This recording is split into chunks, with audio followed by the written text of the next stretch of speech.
Hi everyone, Elsie Jensen here. Today we are going to make some fried catfish, some home fries, coleslaw, corn, and some sourdough cheddar bay biscuits. So let's start by getting our home fries chopped up and toasting in the oven. I have my oven preheated to 400 degrees. These are going to probably take the longest out of everything we're making. So I want to get them in right away, and then we'll prep our biscuits and then get our catfish ready for frying up, and then it'll be time to eat. I'm going to just kind of make almost like a chip style home fry today, so just kind of skinny little potato wedges for tonight's dinner, because I feel like that's the design I want to make. It's a late night here. Soccer practice for my 10-year-old ran late, and it's like a 40-minute drive. So we didn't get home until like almost 8 o'clock here. And I was almost going to be like, oh, maybe we should pick up dinner. But I was like, I actually bought groceries today. So I was like, catfish, I can get this done, I think, in close to 30 minutes. So not too late for our normal time, but still, anytime like the coaches like hold them late and I'm like, oh, yay, we got extra practice. But at the same time, I'm like, oh, and it's late. And I will say Mondays for us is like such a hard day. On Mondays, Evie's practice is in another town, and with rush hour, it takes almost an hour to get there. So she literally gets off the bus, changes into her soccer uniform, and then we drive. And then she has practice from like 5 to 7. And then we normally get home around like 7:45. But today it was later, and that means they're getting home later and getting the ball kind of rolling later. Okay. We're going to get these all chopped up. Then we're going to add in our olive oil, a little bit of flour, and then some Lowry seasoning salt. So they have just a little, kind of like a steak fry breading on it. It's one of my favorite ways to do it. This half of my potato is huge, so we're going to have some really big potato home fries. But they'll all crisp up as long as they're about the same thickness. Here we go. So we've got all these guys in there. I'm just going to find some of these nubs that are all skin and toss them, because my kids treat the skin like it's, poison. Okay. Let's get these in here. I think 2 is actually going to be enough, because we also have coleslaw and corn on the cob and biscuits. So, and my 10-year-old does not like potatoes unless they're salt and vinegar chips. Let's add in about a tablespoon to a tablespoon and a half of olive oil. And we're going to use some Lowry seasoned salt. This is going to give it that steak fry flavor. We're going to add in about, I want to say like a teaspoon and a half. You want enough to really get those flavors all over. And then flour right over here. We're going to add in about, a tablespoon to 2 tablespoons of flour, just enough to really kind of coat them with a really thin coating. But that's going to crisp up and give you just such a really nice texture on your home fries. It's much better than just trying to like bake them up.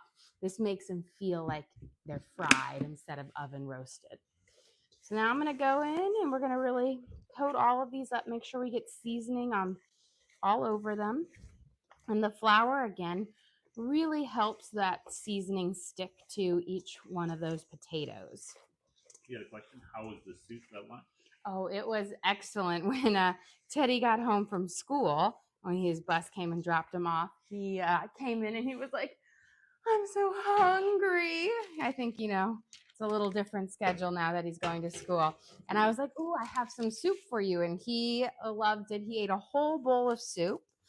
And a whole PB&J on top of that. So I was like, you are definitely hungry and growing here. Okay, we're going to put all of our little potato wedges out and let them crisp up. And that's the way they'll get them. Make sure they don't touch each other. You want each piece to get its nice little crispy edge on it. So we're going to place them out. There we go. And again, find a big, either use 2 cookie sheets. I ideally like to just use one and have it on the top part of the oven for as much of the baking time as possible. But you can use 2 sheets if you just have the smaller sheets. But I love my big 1.5 sheets because it takes up the whole space across my oven, which is great for baking cookies and home fries. It's nice to just be able to get a lot out, especially when you're a big family and you need to bake a lot. I know everyone thinks like at Christmas time growing up, because I come from a big family as well, every time we made a batch of cookie, it was always a double batch because a regular batch would go through so fast because, I'm the youngest of 10, but I have 6 full siblings and then 3 halves. So pretty big family. So even though I have 5 kids, my family is small in comparison to the one I grew up in, but we would go through so much food. And so we were always making big batches, and same here, we go through so much. So I've got our sheet of our home fries out. I'm going to give my hands a quick rinse. And then we're going to go pop these in the oven to start crisping up. And again, I'm cooking these at 400 because this is what my biscuits are going to cook at. But you could also do this on the air fryer setting at 425 or convection bake at 425. But we're just going to do a regular bake at 400, and that means it's going to cook a little bit longer to get nice and crispy. But since we've got lots of things to prep up, they'll be done in about 20 to 30 minutes, which is what I'm hoping to get dinner ready in today. So let's get our biscuits up and going. We are going to make our kind of Cheddar Bay biscuits here, our sourdough Cheddar Bay biscuits. So let's start with our liquid ingredients. I've got 1 stick of melted butter here. So we're going to add it in here. There we go. Then we're going to add in a 1/2 cup of sourdough starter. Yours doesn't have to be active. It can be your discard too. So I just sourdough discard.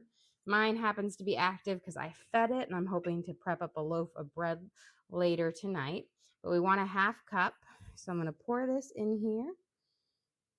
And that should be just about at a 1/2.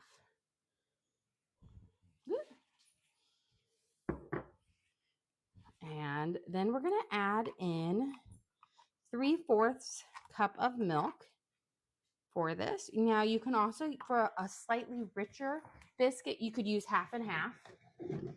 But I've got whole milk because I've got little ones at home and they all drink whole milk. So we want 3/4 of a cup. Get it right in here. And there we go. Oops. I'll pop this back in the fridge. Never like to leave my milk sitting out if I don't have to. And then we're going to start. I'm going to use my dough whisk here. And we're going to start kind of incorporating that sourdough discard into our milk and our butter. And then I'm going to add in 1.5 teaspoons of garlic salt, and then a teaspoon of baking powder and a teaspoon of baking soda. And then we'll mix in our flour and then our cheddar cheese, and that will be our base of our biscuit. So let me grab my garlic salt. Don't worry, guys, I bought more, so this should last me a couple more days. Okay, so we want about 1.5 teaspoons of garlic salt, or you could do 3/4 a teaspoon of garlic powder and 3/4 a teaspoon of salt. And this is going to be for our sourdough Cheddar Bay biscuits, which we'll have with our catfish and our home fries and some coleslaw and some corn on the cob. Hey, you have a question? Why is it called sourdough discard? Discard is what you throw away from your sourdough starter when you're about to feed it. Because if you don't discard any, your starter grows and grows and grows because you kind of have to give it equal amounts of flour and water to the base of your starter. We're going to add in a teaspoon of baking powder and a teaspoon of baking soda. So these two are going to be our leavening agents for our biscuits, and they will actually help react with the starter in there, the natural like acids that are in the starter. So this is what's going to give the fluff to our biscuits. And we're going to give this a good whisk because I want to make sure it's all whisked in before we put our flour in. because when we add our flour in, we don't want to over mix because we want a nice and fluffy biscuit. But once I start mixing it, it actually starts to get a little bit more foamy and a little bit lighter and fluffier. You have a question? Do you ever use active, dry, or instant yeast? I do. I have lots of recipes that I do use yeast for. I have a couple breads that I make, some desserts like Lucy Cats, which are saffron buns, my homemade pretzels. So I do use yeast breads as well as sourdough because they have different flavors to them, and certain things just turn out better with a yeast dough over a sourdough. Okay, we're going to add in 2 cups of flour, of all-purpose flour. So I've got 1, and let's get our second one. There we go. And I'm going to move this because we'll use this over for our breading for our fish in a little bit. We're going to gently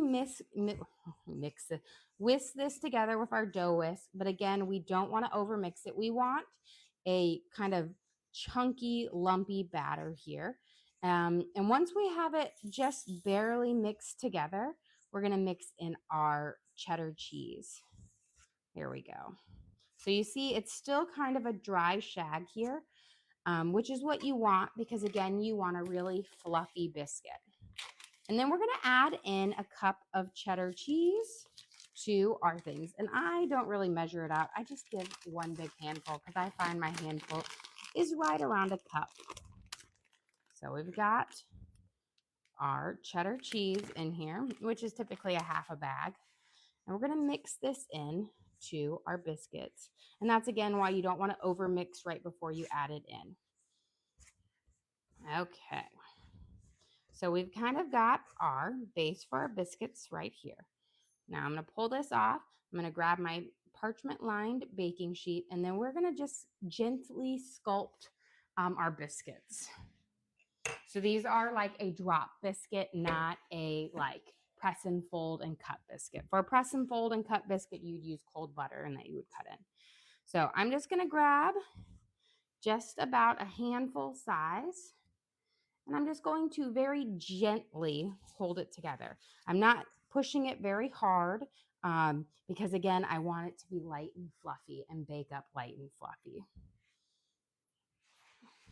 And then I'm just going to try to get them to be all about the same size as possible. Sometimes it really just depends on how big my first one I make is. Sometimes I get 9 out of these. Sometimes I get 12. It just really, depends on how big I grab them. Now you can make them smaller if you want. Just can make them either size. I just kind of like nice big biscuit here. That way you get lots of fluffy inside. Here.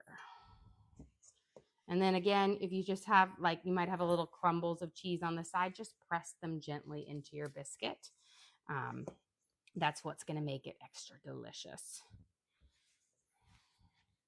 Now with these, you don't want to, this is not a recipe you want to go over with the cheese because if you add too much cheese in here, what will happen is your biscuits will get pretty dense and then they won't get as fluffy because that cheese will weigh them down. So stick to about a cup of cheese, but you can also experiment and use different cheeses. I've made these biscuits using, Gouda, Parmesan cheese, lots of different types of cheeses. So you definitely don't have to stick with cheddar. Looks like I made 9 here. And I'm just going to see if put a little on some of my smaller ones. There we go. There we go. And we've got our beautiful biscuits that are ready to pop into the oven. And then when they're done baking, we're going to make this herby butter that we're going to brush over them. So I'm going to put this in the sink, wash my hands, and then we'll pop that in the oven. These biscuits cook for about 20 minutes at 400 degrees.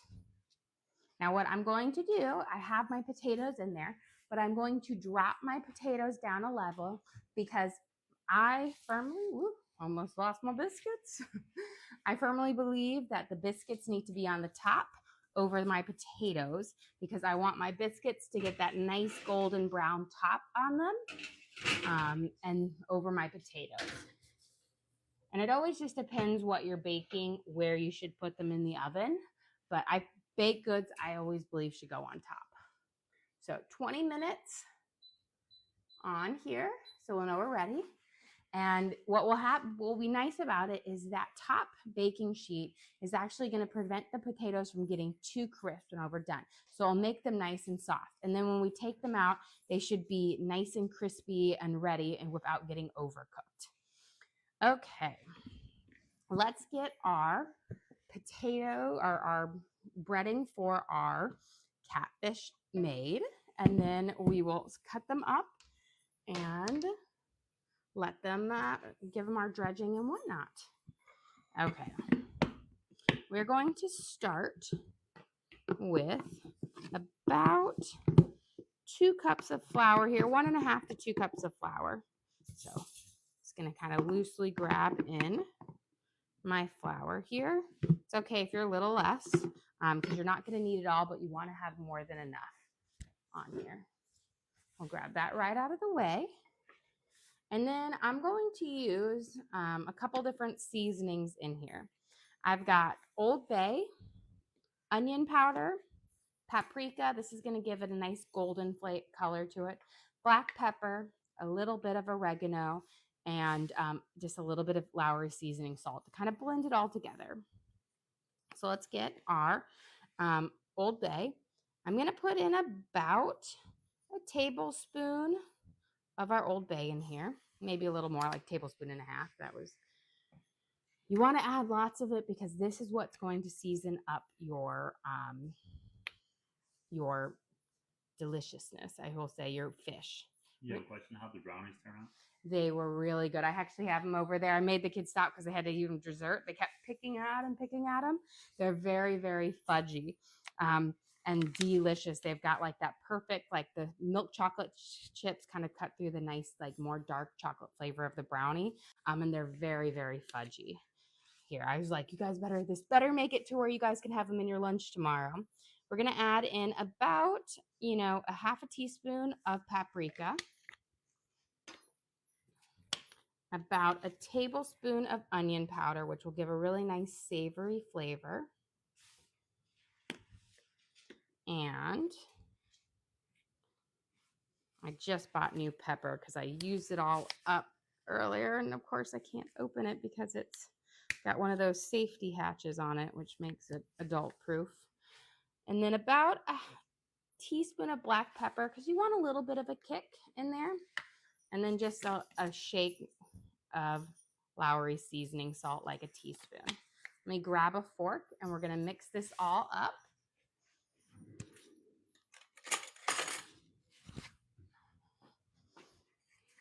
And just want to make sure all those spices gets mixed throughout our breading because that's what's going to season up your fish. So you might feel like, oh, that's a lot of spices. Trust me, you're only getting a thin coating on your fish and it's got to flavor it all the way through. So err on the side of having more than less because if your fish is bland once you fry it up, then you went through all that work because you can't really add any more spices afterwards. Okay. So we've got our seasoned up breading here. And put my lid on my flour. And then we've got 4 eggs. I probably could get by with 3, but I like to err on the side of having too much versus too little. Because if you run out halfway through dredging, then you got to go get another egg and whip it in. And just whoop, it means washing your hands and doing all sorts of stuff. So let's get these in here. Got a little eggy here. And then I'm just going to pop each yolk. Let me grab. There's always a little eggshell that gets in there. There we go. Have you ever tried like eggshells? Getting eggshells out are like the most difficult thing. They just run away from you. Okay. So we're just going to whip these up. You just want to make sure that you don't have any long stringy bits of egg white. Otherwise, they'll stick onto your fish when you're dredging it and make this just like eggy part, which won't fry up and be good. Okay, that should be good enough. And then I realized I didn't grab my panko, and I want my panko. So let me grab it right here in my pantry real quick. There we go. 2 seconds. We're going to add our panko in after we do the first dredging, but I want it open and ready so that it will be accessible for me to fry up right away, or to dump in there so we can get our second coating. Now, I'm going to, these are really big catfish fillets, so I'm actually going to cut them so that we have slightly smaller fillets than everyone has, because this is about 2.5 pounds of catfish. So I'm going to kind of do almost a triangle cut. That way we'll have a really nice kind of giant fish stick. It's going to be big because once you get the breading on it, it's going to be much bigger. This one I actually think I'm going to do in 3 because it is a huge piece of catfish. There we go. That one was a smaller bit. And then I just always try to look for the natural kind of cut in the catfish to divide up those sections. Now, since this is my catfishy hands, this will be my clean hands that we're not going to touch anything with, so that I can use it for pouring in my panko. So what we're going to do first is we're going to go into this delicious dredge that we made, and we're going to completely coat each one of our pieces of catfish here in the dredge. This is going to allow it, when we go into the egg wash, for that egg to stick on it and create our natural glue to hold on our panko breadcrumb thing that we're going to be mixing into our next layer. Because this, if you fry it up with just this one, you're just going to have a really mild crust on it. But we're going to do the egg and then into the panko, and that's going to give you a nicer little crispier crunch on it and give you a lot more flavoring. Because again, all the flavoring that you get in the catfish here is in this dredge. You have a question? Is that just flour? It is flour mixed with Old Bay seasoning, paprika, black pepper, Lowry seasoning salt, and onion powder. So it'll have this nice savory seasoned flavor to it. You've got to season up your dredge. Otherwise, your fried things will be bland and just won't be as nice. And err on the side of putting too much seasoning, more than you think that you're going to need, because you're going to need more than you think.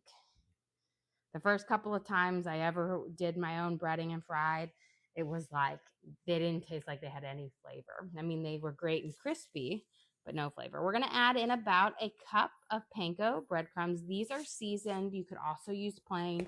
You could also use just regular breadcrumbs. The panko is going to give you a bigger crunch than a regular breadcrumb, but a regular breadcrumb also does great. You can also use crushed up like Ritz crackers, crushed up cornflakes. I've seen it all in the breading world.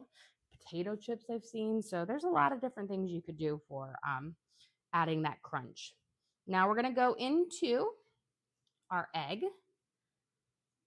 and back into our now panko dredge.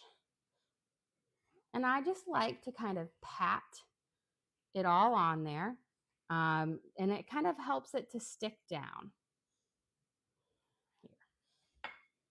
And it doesn't take too long to dredge up your own things. Now I'm making it for a crowd here because, you know, we're a big family. So most people wouldn't have this much catfish to fry up. But it isn't a difficult task once you do it. Now, my key is to making it easier is just use one hand to dredge, because you get very, very dirty doing it, and you're almost essentially, you know, dredging and coating your own fingers by the end. Let's coat this in. Don't do the shake bag method where you know, put your, fish in a bag and shake it with the thing. that's only going to give you a really thin coating on your fish, so it's not going to give you a nice crispy crust. And that's really what makes it. Now this is a breaded fish, not a battered fish, which they differ slightly. A battered is where we're going to actually make a wet batter where we dip the fish in and then fry it. That's common when you have like cod, you do a batter on it. And you know, a lot of times it's like they make a beer batter. They have all sorts of ones that you can do that gives it a little bit of a puff. But this is going to give you more of that crispy, crunchy breading on it. And I like this breading for catfish and for like tilapia. If I'm doing cod, which is a flakier, meatier fish, then I like that kind of beer batter breading for it, or that like just the battered one in general. Okay. We're almost down here. As you can see, every time I put the breading on it, they grow in size for it. So we're going to have pretty good sized fish bits here for it. Here we go.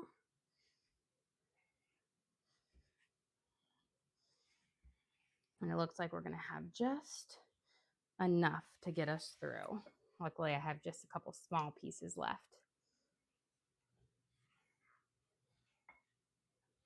I always like it when you kind of end up with the perfect amount and you have a little bit of waste.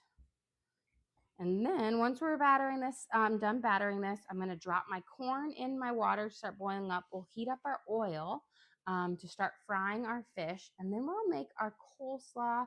And we also have a tartar sauce that we're going to make for our dinner, because you got to have tartar sauce with your catfish. And then our last, but definitely not our least.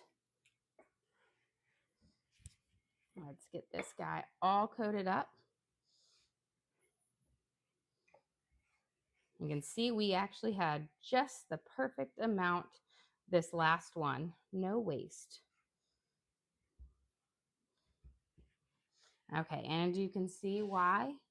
Again, just use your one hand to do this. That way I have a good hand for cleaning over here. So I'm going to wash my hands real quick. Get all of that batter off.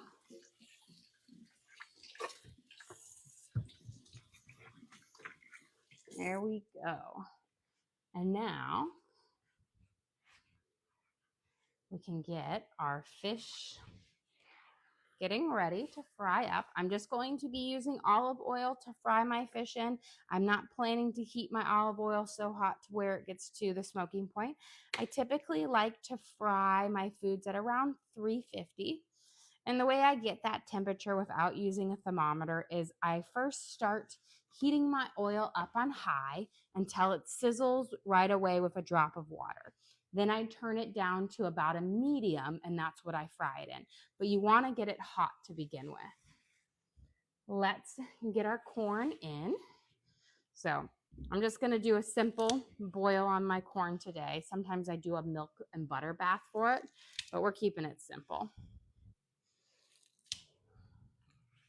So we'll let that get in there, cook up, and get nice and tender.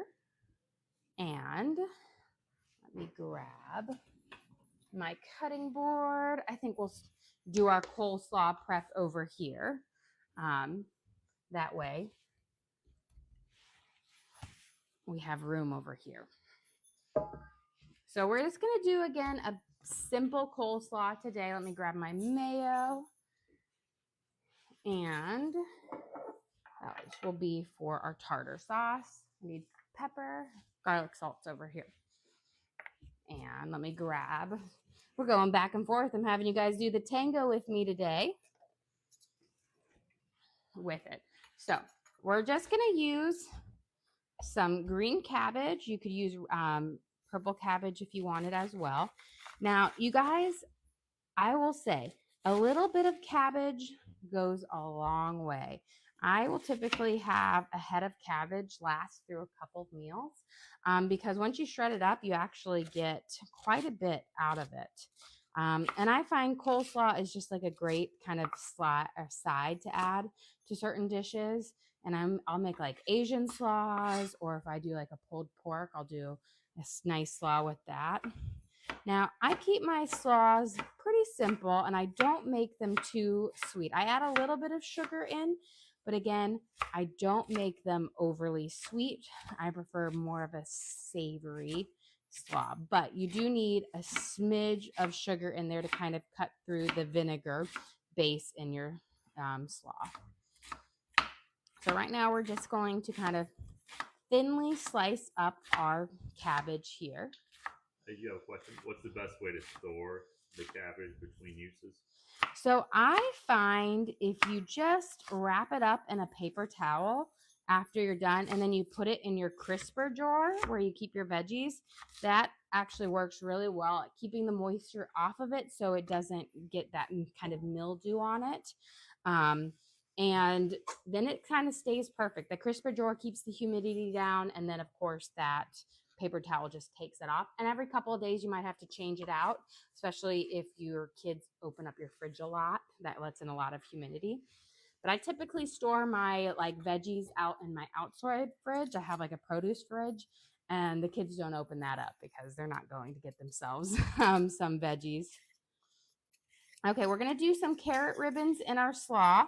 So I'm just going to kind of peel off the outside of my carrot, and then we're just going to do just little kind of strips here into it. And I prefer doing carrot ribbons instead of like matchstick carrots because they're just a lot more tender and a little bit more flavorful, and they're not hard to do. You just need a little peeler. And you can make them long or you can make them shorter, just depending on how you want to trim them up. And it's really, now I'm kind of getting a little, they're flying everywhere on me, but we'll just pick it up. You just want to make sure you give your carrots a good peel first, because that whole outer layer is going to be just woodsy tasting. I have a question. Can you sub in lettuce for the cabbage?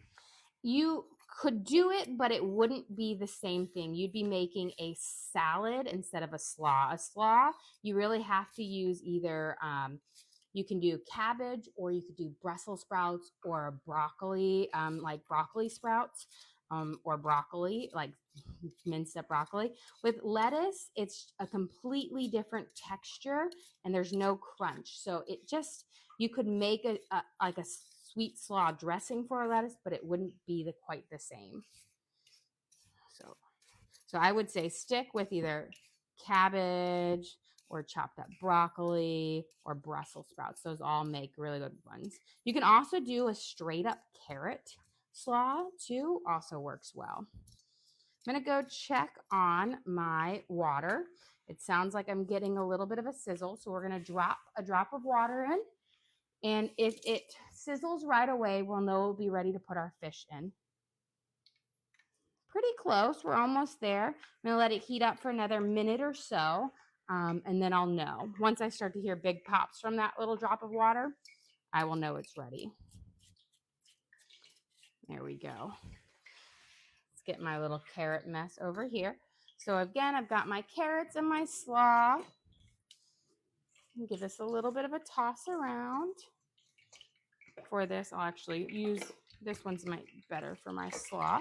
Now my oil is starting to bubble nicely, which means it's gotten hot. So remember, we heated it up on high. Now I'm going to turn it down to about a 5.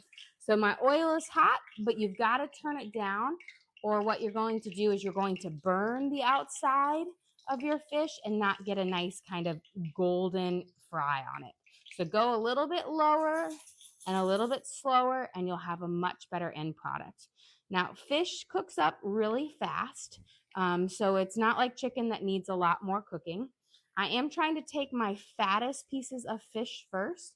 That way, they'll stay warmer longer as we cook them.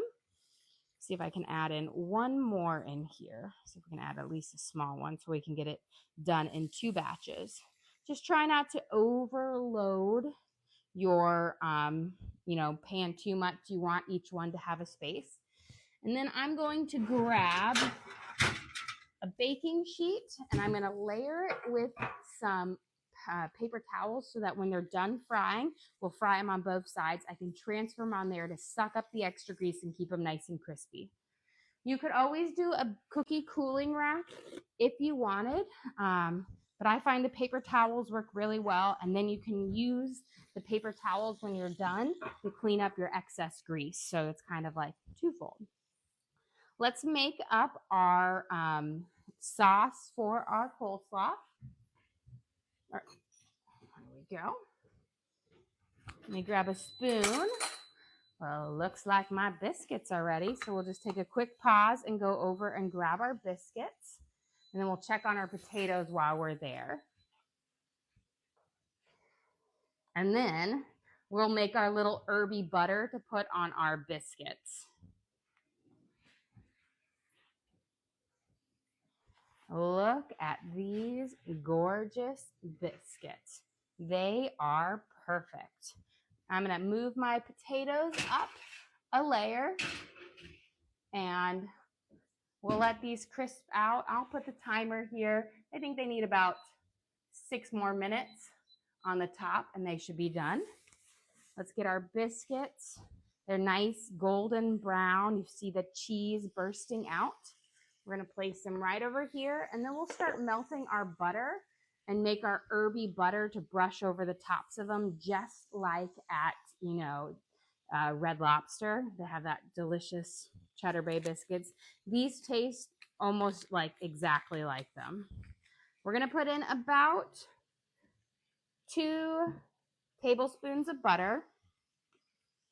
And I'm just going to put it on low. Once it's melted, I'm going to add in a little onion powder and a little garlic salt, and we'll brush that right over.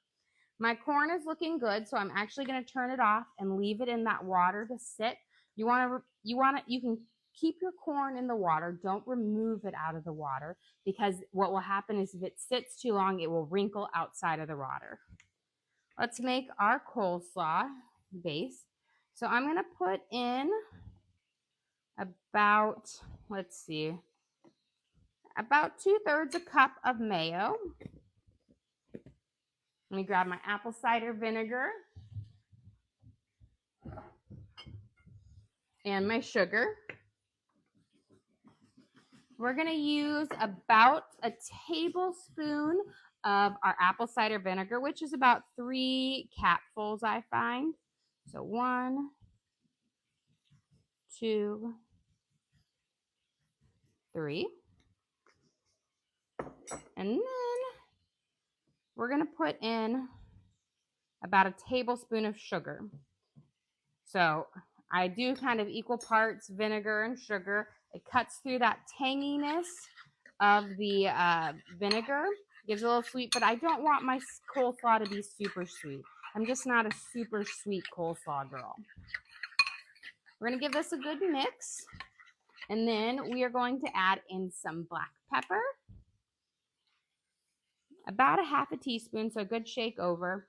And then just a smidge of garlic salt. You don't need a lot because mayo is already kind of salty on its own. Let's give this a mix, and then we're going to check on our fish and see if it's ready for the flipping. And then we'll mix this in just a second.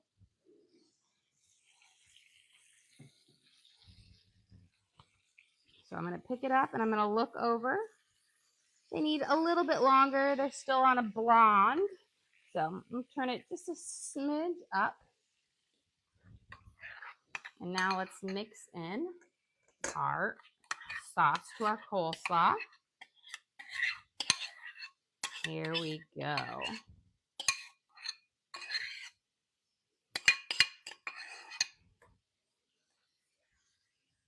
And we're going to give this a nice little toss. And kind of just coat it all up. And then it just kind of marinates in that lovely, like, kind of sweetened mayo base to it. Can you go over the mayo sauce one more time? Yes, it was about 2/3 cup of mayo with a tablespoon of apple cider vinegar, a tablespoon of sugar, and then about a half a teaspoon of black pepper and a half a teaspoon of garlic salt. So just a smidge of that. And then you mix it up together in the bowl, and then you throw it in and coat all of your things. Now I'm going to make our kind of herby butter to go over the top. Just a sprinkle of garlic salt in here, like a half a teaspoon. Let me grab my onion powder. And you could also throw in parsley or some green onions in here. I'm going to do about a half a teaspoon of onion powder. And then let me grab my pastry brush here. And we're going to brush this over the top of our biscuits. And this is our sourdough cheddar bay biscuits. And we're doing this kind of garlic herb butter on top of them, which just gives you even more flavor. But these biscuits, there's a whole cup of cheddar cheese in here. And we use half a cup of our sourdough discard. But this little brushing on top just makes them so much better. You got a question? Did you design the kitchen or did you buy like a... I designed it. If you would have seen the kitchen I had before, it was awful. It was a kitchen that had a quick redo on it when we bought the house, but it had a 1978 layout. So it was tiny. And let me get this flipped over and I'll actually kind of show you, but this is our beautiful golden fry on our catfish here. That paprika gives it that nice golden reddish brown color to it. But just imagine standing in here. Where this beam was one wall, and where this beam is right above was another wall. And this tiny space was the kitchen, and I had like a fridge, the stove against the wall here. Then there was like a door to our living room. And then it was a peninsula that kind of wrapped around here. And then there was like a door to our dining room. So it was tiny. And then we had our eat-in nook. So this is a big improvement. It was an unplanned reno. We woke up one day with water coming out from underneath our cabinets, and there was a leak in the wall behind the tile and the cabinets countertop. And they had to rip everything up to get to it, which meant a new kitchen. And I said, well, if we're putting in new cabinets and new counters and new backsplash, we might as well take down some walls. And all the flooring had to be ripped up too. So it was definitely an adventure. I was like 6 months pregnant at the time with our number 5 and a high risk pregnancy on top of that. So it was not the thing you want to hear in August when you're due in October. But it was a blessing in disguise. It was not done in time for me when I had my baby, but it was done about December. So it took about 4.5 months to get there, but I love it. And I'm so glad I decided to take away half of our dining room to do it. These are our crispy home fries. This was just 2 giant russet potatoes that we sliced up, seasoned with flour, olive oil, and Lowry seasoning salt to make just a nice crispy potato. Okay, let's see how these are going. They need a little bit more. So let's prep our tartar sauce, which takes about less than 3 minutes to make your own homemade tartar sauce. And trust me, it makes the world of difference to it. And you really only need a few ingredients for it. Pickles, red onions, dill, mayo, and lemon juice. We'll grab a big bowl because you can't have food without it. Let me check these real quick before we do that and see how they're cooking. I always say the first fry side takes the longest, but after that it goes pretty quick. A little bit longer. They're just kind of about a golden fry. They need about a minute longer. We put the next batch in. Let's get these cut up. We're going to take out, we need about 1 regular size pickle or 2 small ones, or like 2 of the half stick things. You don't need a lot of pickle. We're going to dice this up. So I'm going to first kind of cut off the top and the bottom here. And then you want to just make your pickles small, like little chunks. They're going to add just a really nice, pickle flavor to it. We're also going to be adding in dill as well, but this gives you a nice flavor and texture to the tartar sauce. So we've got our minced up pickles. Let me get that piece a little smaller. And then we're going to add in just a small section of my red onion. It has literally lasted me forever. I got a question. Are they dill pickles or sweet pickles? Dill pickles. I am a salty girl. I love salty food. I do not like sweet food as much, especially when it comes to like pickles and things like that. So dill pickles, and you got to use mayo, not Miracle Whip. But if you like a little sweetness, you could definitely use sweet pickles in it. I personally prefer dill pickles, and then mayo and Hellman's mayo. That's my favorite.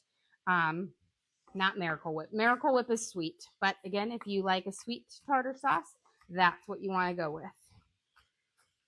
Here we go. We're going to mince up our red onions. It needs to be a red onion. You can't use a regular, like a yellow onion. Otherwise, it will be so astringent tasting and oniony flavor, so it won't be good. Let's take our catfish out, our first batch out, because these should be nice and fried. There we go. So I've got this lovely golden fry. Now we're going to put it the oil side down. That way it will crisp up nicely.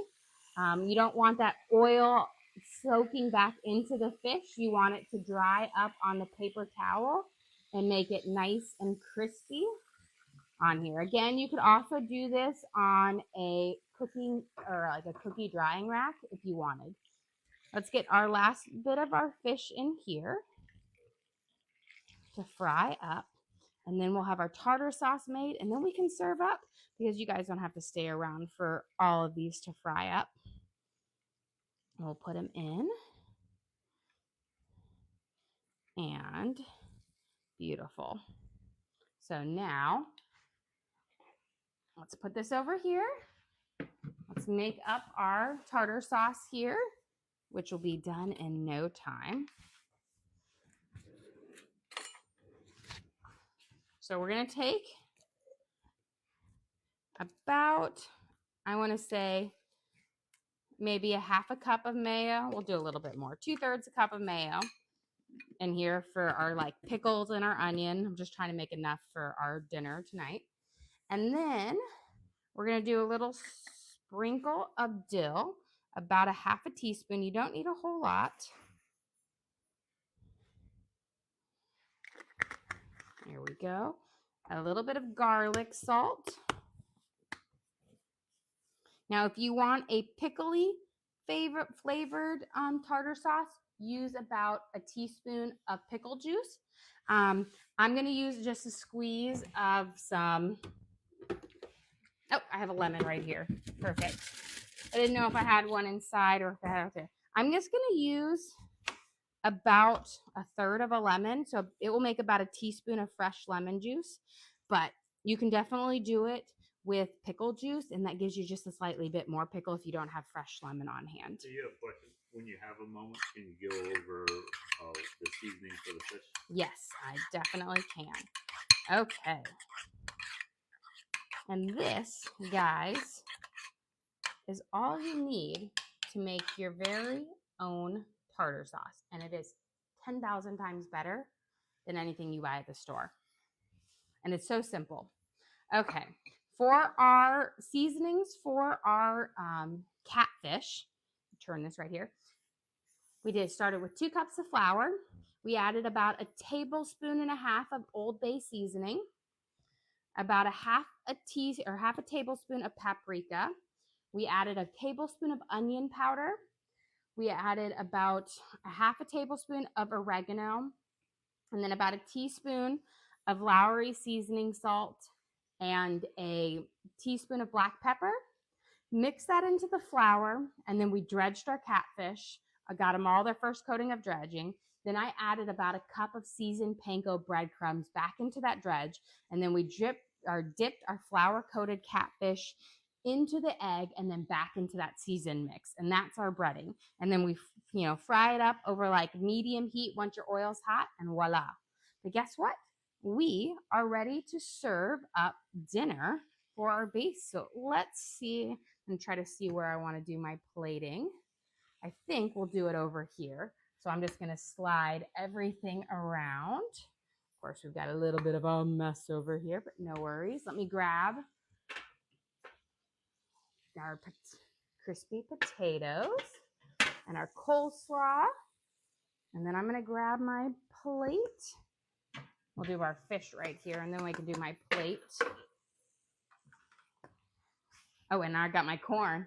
I said we've got a lot of different components to our meal today. It's going to be delicious. It kind of reminds me of what you get at like Captain D's back in the day. Okay. Actually, we'll just do our plate right here. Okay. Let's start. Look at this. Beautiful, crispy catfish that we seasoned up with our Old Bay seasoning, oregano, onion powder, salt, and made a lovely crispy dredge. We've got our cheddar-based sourdough biscuits with our garlic butter on the top. And then we've got our crispy home fries, seasoned with Lowry seasoning salt. And they have a little bit of a flour crust, so they've got that nice kind of crunch to them. Our homemade coleslaw with a slightly sweetened mayo apple cider vinaigrette. Don't forget our corn on the cob to have with us. And of course, copious amounts of our delicious homemade tartar sauce for a really delicious, easy fish dinner. Well, guys, thank you so much for joining us here today. Don't forget to like and subscribe. I try to do live cooking shows every single day, kind of show you what we're making and hopefully teach you guys something along the way. Again, we do upload all of our videos to the link on our page. So if you ever want to recreate any of these recipes at home, you can just go to that link, search for what we cooked for, fried catfish, coleslaw, and home fries, and biscuits, and you can watch and cook along with me again. We also have a link to our Amazon storefront that has all of our different cooking gear and gadget in it. I have my all-clad pans, my hex-clad, my baking sheets, my cutting boards, all of my knives, my tongs, all the different gadgets I use in the kitchen I have in there if you're interested in what we use. But again, thank you so much for joining us here today. Don't forget to like and subscribe.